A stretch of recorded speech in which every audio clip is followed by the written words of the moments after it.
নমস্কাৰ বন্ধু বান্ধৱীসকল, কি খবৰ আপোনালোকৰ? ভালনে? যোৱাকালি উচ্ছেদ অভিযানত অখিল গগৈক গ্ৰেপ্তাৰ কৰা দেখিবলৈ পোৱা গ'ল।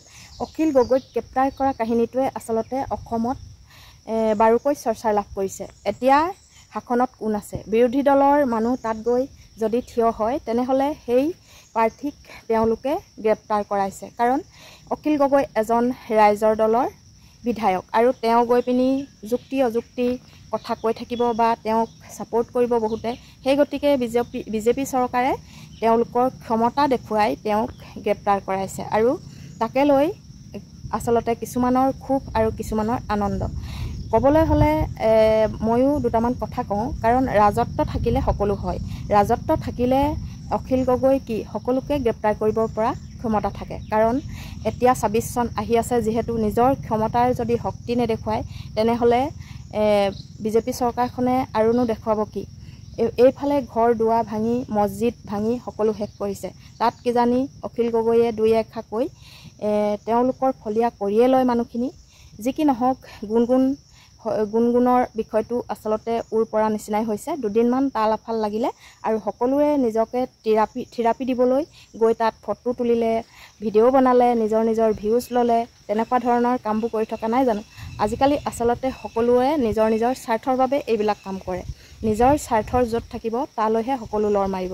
কিন্তু অখিল গগৈদেৱৰ দৰে যদি নিজ স্বাৰ্থৰ মানুহ হ'লহেঁতেন নিশ্চয় তেনেকৈ সকলোতে যোৱাৰ বাবে তেওঁক আচলতে গ্ৰেপ্তাৰ কৰিছে বুলি সকলো ৰাইজে জানিছে। আৰু অখিল গগৈয়ে গুণগুণক ফোন কৰি কেনেকৈ কথা পাতিলে আৰু তেওঁক কি সহায় কৰিলে সকলোবোৰ আপোনালোকে ভিডিঅ' যোগে বা নিউজত পাইছেই। আৰু গতিকে সেইবিলাক কথা নক'লেও হ'ব।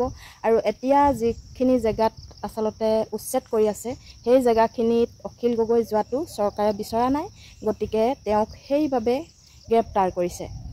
আৰু আমিনো কি চাইহে থাকিব পাৰোঁ? আমি দুই এষাৰ মন্তব্যহে কৰিব পাৰোঁ।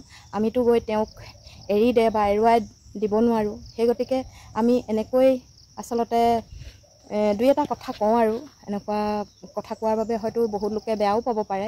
বেয়া পাবলৈ কোনো দৰকাৰ নাই, কাৰণ কিছুমান কথা ক'লেহে মানুহৰ কিছুমান চকুৰ মুকলি হয় বা কিছুমান কথাই কাৰোবাক সলনি কৰে। সেই গতিকে বিজেপি চৰকাৰখনক আচলতে সলনি কৰাটো খুব টান হ'ব, কাৰণ তেওঁলোকে যিখিনি নীতি নিয়ম বান্ধি লৈছে বা যিখিনি তেওঁলোকে ৰুল ৰেগুলেশ্যন কৰি লৈছে সেইখিনি সাল সলনি তেওঁলোকে কেতিয়াও কৰিব নোৱাৰে।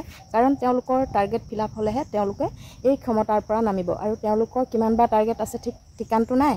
গতিকে কেইদিনমানৰ আগলৈকে শুনিছিলেই কোনোবাই গৰু চুৰ কৰিলে, কোনোবাই কিবা কৰিলে, আৰু বা কি টাৰ্গেট আছে, মাটি সম্পত্তি কাৰ কিমান গঢ়িবলগীয়া আছে, এই ২৬ৰ আগমুহূৰ্ততে তেওঁলোকে সম্পূৰ্ণ কৰিব লাগিব। কাৰণ ২৬ত হয়তো তেওঁলোকে দখললৈ আহিবও পাৰে, নাহিবও পাৰে। সেই গতিকে এনেবোৰ কামত এতিয়া তেওঁলোকে খুব অতি শীঘ্ৰে কামবিলাক কৰিবলৈ আগুৱাই গৈ আছে। গতিকে যি কি নহওক, মই মোৰ চেনেলৰ যোগেদি আপোনালোকক এই কথাকেইটা আগবঢ়ালোঁ। ভাল লাগিলে লাইক, কমেণ্ট আৰু শ্বেয়াৰ কৰিবলৈ নাপাহৰিব। আৰু যিসকলে মোৰ চেনেলটো ছাবস্ক্ৰাইব কৰা নাই, ছাবস্ক্ৰাইব কৰি কাষতে থকা বেল আইকনটো ক্লিক কৰি অল কৰি দিবলৈ নাপাহৰিব। ধন্যবাদ।